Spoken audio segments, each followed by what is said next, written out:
Secret Service became just a very clear, sloppy example that they're not managing information well, and they don't have good oversight.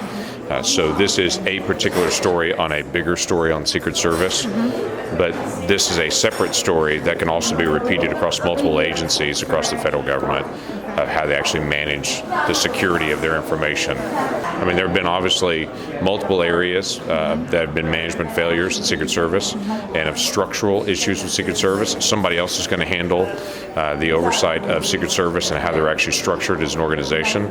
There was obviously a commission that was put together last year to be able to make recommendations, start trying to implement some of those. We're still going to continue to see these until something is done.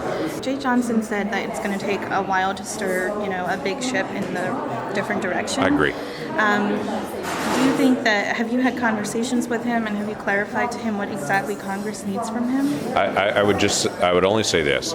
Yes, it takes a while to steer a big ship, but you have to actually start turning the wheel. And when you start turning the wheel, you start seeing some progress at least. So that we understand a 180 is hard to do, but progress, and you've got to have markers for progress to show that you're actually turning.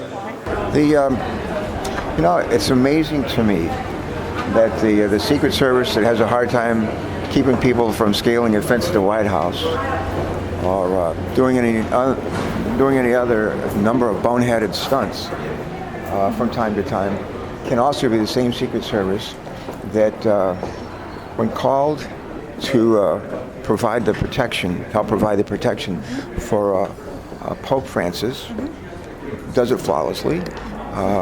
When asked to help protect President Xi, Chinese President Xi, during his state visit at the same time as the Pope's visit. Go ahead. And does that flawlessly.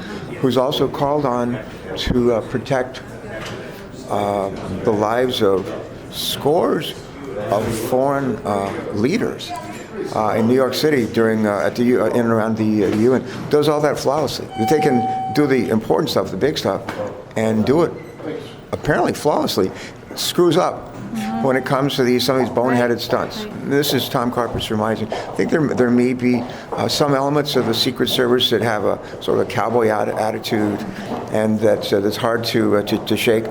And it's maybe part of their DNA for some of them runs fairly deep, and over time, that's got to go.